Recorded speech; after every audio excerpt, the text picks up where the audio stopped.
สวัสดีและสวัสดีพ่อแม่พี่น้องทุกๆคนที่เข้ามาเบิ่งคลิปนะพี่น้องเนาะคลิปนี้จะมาเว้าเกี่ยวกับประเทศลาวแล้วนะพี่น้องเนาะก็คือเกี่ยวกับไฟช่วงนี้ก็คือไฟไหม้หลายแห่งนะพี่น้องเนาะพวกไฟไหม้บ่ว่าจะเป็นในเมืองในชนบทนะพี่น้องเนาะแต่เวลาไฟไหม้นี่ก็คือจะบ่ค่อยเห็นรถดับเพลิงเนาะพี่น้องเนาะบ่ค่อยเห็นรถดับเพลิงเนาะอันนี้ก็บ่ฮู้นะอันนี้เราก็บ่อยากเว้าปานใดนะพี่น้องแต่ว่าเวลามันเห็นแบบว่าเฮือนประชาชนพ่อแม่พี่น้องอย่างนั้นนะภัยใหม่เนาะอยู่ชนบทอยู่ในเมืองแต่อยู่ในเมืองนี่ก็จะเห็นอยู่เนาะแต่ก็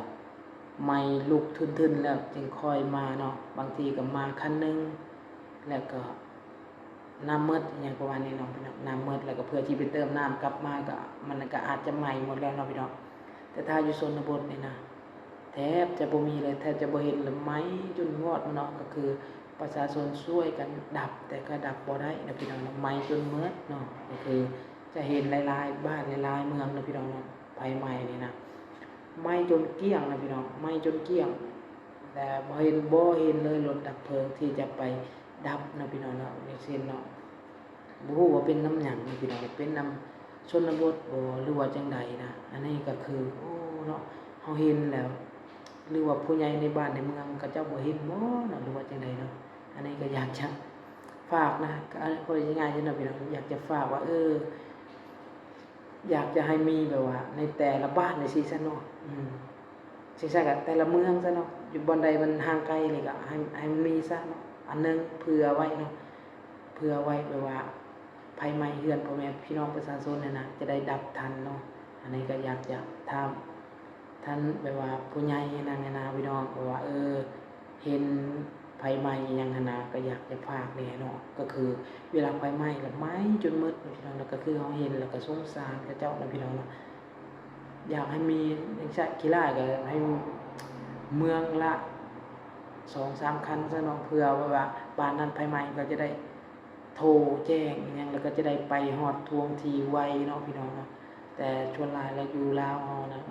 จากเมืองเข้าไปในบ้านแต่ละหมู่บ้านก็ไกลๆเนาะ6-7 กิโลอย่างประมาณนี้เพื่อสิรถมาฮอดก็ไฟไหม้จนหมดแล้วเนาะก็อยากให้ทำถ้าเป็นไปได้นะให้แต่ละบ้านนี่เนาะให้มีรถดับเพลิงบ้านละ1 คัน1 คัน1 คันเนาะเป็นของรัฐอย่างนั้นนะไปจอดไว้ในเรือนพอบ้านก็ได้เรือนไปก็ได้เนาะที่ไปจอดไว้ในวัดก็ได้เนาะแบบไม่ว่าแล้วก็สอนวิธีใช้สอนวิธีขับนะหรือว่าบ่ต้องสอนก็ได้เนาะคนอาจจะเป็นขับรถเนาะก็อาจจะไปพึ่งพาได้เนาะคนในแต่ละบ้านก็น่าจะมีคนเป็นขับรถใหญ่อยู่เนาะอย่างประมาณนี้ไปจอดไว้ในวัดเนาะแล้วก็เวลาไฟไหม้เรือนเนาะก็ไปขับไปดับเลยเนาะอันนี้ก็แต่บ่ฮู้ว่ามันยากมันจังไดเนาะบ่มีการดูแลนู่นนี่นั่นบ่เนาะก็เลยบ่มีนะพี่น้องนะอันนี้จากความคิดของข้อยนะพี่น้องก็อยากให้มีแต่ละบ้านแต่ว่าบางทีไปจอดปะไว้ก็อาจจะยางรถหัวเนาะยางรถหัวนู่นนี่นั่นเนาะมันก็รักษายากเนาะคิดว่านะพี่น้องแต่ก็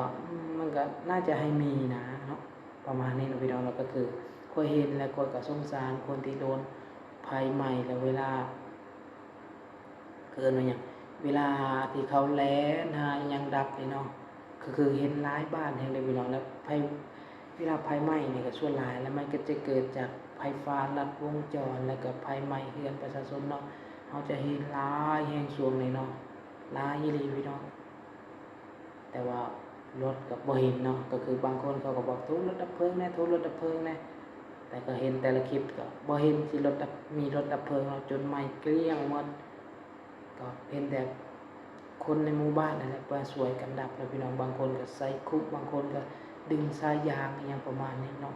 เพื่อไปดับไฟเพื่อบ่ให้มันลามไปเรือนคนอื่นเนาะ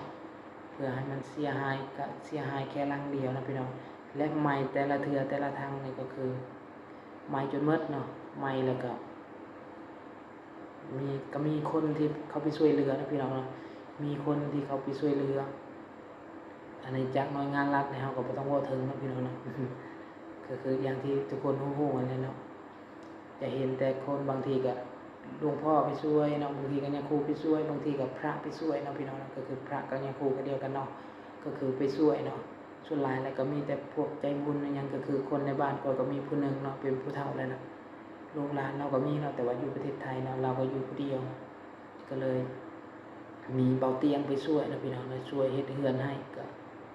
โอเคอยู่เนาะพี่น้องเฮือนก็ถามว่าใหญ่บ่ก็บ่ได้ใหญ่แต่ก็ผู้เฒ่าอยู่ผู้เดียวก็โอเคอยู่ส่ำนั้นนะพี่น้องเนาะอันนี้ก็ฝากถึงบ่ฮู้สิพากจั่งใดเนาะก็คือมาเว้ามาจมให้ฟังนะพี่น้องก็คือแบบว่าอยู่ประเทศลาวเฮาคือบ่มีรถดับเพลิงก็คือถ้าเฮาเห็นอยู่ประเทศไทยนี่เนาะอันนี้ก็คือเวลาไฟไหม้นู่นนี่นั่นเนาะรถดับเพลิงเขาเจ้าเนี่ยโอ้โฮ เขาเจ้าจะประเมินสถานการณ์เลยเนาะว่าประมาณนี้ต้องใช้รถดับเพลิงจักคันเนาะแต่ถ้าภัยใหม่นี่นะพี่น้องแป๊บเดียวเลยนะภัยใหม่โรงงานพวกใหญ่นะเนาะเขาจะดับแป๊บเดียวก็ประมาณนี้นะพี่น้องก็คืออยู่ประเทศไทยก็มีคือกันนะภัยใหม่แต่ว่าเขาเจ้ามาไวนะพี่น้องเนาะก็จะดับไวเนาะทำภัยใหม่เล็กๆน้อยๆนะแต่ถ้าภัยใหม่แบบใหญ่ที่เขาก็ดับโดนคือกันนะพี่น้องแต่ว่าซ้ำบ้านคนเนี่ยนะโอ้ยเขาดับแป๊บเดียวไหม้บ่หมดซ้ำเนาะยังคิดว่าก็ครึ่งนึงเนาะประมาณนี้แต่อยู่ลาวเฮานี่ไหม้จนฮอดจนเหลือแต่เสาบางทีก็เหลือแต่เสาปูนคันว่าเอาเสาปูนตั้งก็เขาว่าเอาเสาหยังก็แทบจะบ่เหลือแล้วไหม้จนคุลงหมดประมาณนี้นะเท่าที่เห็นนะพี่น้องก็บ่ฮู้สิว่าจังไดเนาะก็คืออยู่ประเทศลาวก็เข้าใจนะว่าการพัฒนาอิหยังการบริหารจัดการเนาะมันแตกต่างเฮามาเห็นในประเทศไทยเนี่ยเขาเจ้าจัดการปัญหาเนาะพี่น้องบ่ว่าจะเป็นรถฮ้องหมอบ่ว่าจะเป็นรถดับเพลิงบ่ว่าจะเป็นรถสาธารณะบ่ว่าจะเป็นนู่นนี่นั่นเยอะแยะนะพี่น้องนะก็คือรถสาธารณะก็มีเป็นหยังของรัฐบาลก็มีของเอกชนก็มีเนาะ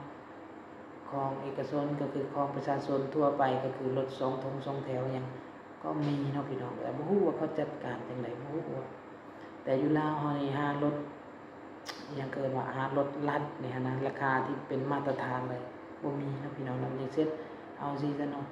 รถไฟฟ้าของรัฐบาลเนี่ยไปจากเมืองไปสู่จังหวัดเนี่ยยากแฮ่งหาเนาะพี่น้องเนาะก็คือแทบจะบ่มีถ้าอยู่เป็นประเทศไทยนี่เนาะเขาเจ้าจะเป็นแบบว่ามีอิหยังนะพี่น้องเนาะก็คือแบบว่ามีทุกจุดนะพี่น้องเนาะห่างกันประมาณสัก1กิโลเนาะก็จะมีแล้ว ป้ายนั่งทานรถนะพี่น้องป้ายนั่งทานรถเมล์แต่ว่าอยู่ประเทศลาวเฮาบ่บ่มีเนาะพี่น้องบ่มีคืออยู่ประเทศไทยอยู่ประเทศไทยมีบ่อนรอ2 แถวมีบ่อนรอรถเมล์เนาะพี่น้องเนาะสะดวกสบายแฮงอยู่ประเทศลาวเฮานี่บ่มีเลยเนาะมีแต่ประชาชนท่าอยู่พุ่มไม้พุ่นเนาะถ้าเห็นรถมาแล้วก็แล่นออกไปถนนเพื่อไปขวางให้รถจอดเนาะหรือว่าบางทีรถใช้ทางเข้ามาเขาเห็นเฮานั่งอยู่แคมทางเขาก็จะบีบแตรเก๊กๆๆเขาก็จะจอดถ้าเฮาบ่ไปนะแต่ถ้าเฮาบ่ไปเขาก็แล่นไปเลยเนาะก็คืออยู่ประเทศลาวจะบ่มีเนาะอันนี้บ่ฮู้อันนี้เฮาเว้าจะชวนเขตนอกซะเนาะพี่น้องนะถ้าอยู่ในจังหวัดก็อยู่ถ้าว่าอยู่ในเมืองแท้ๆก็ยังบ่เห็นเนาะยังบ่เห็นนะในจังได๋อยู่ว่าเมืองข่อยมันบ่แม่นเมืองใหญ่บ่เนาะพี่น้องมันเป็น เมืองรองบ่จังหวัดรองบ่จังซี่บ่เนาะมันบ่แม่น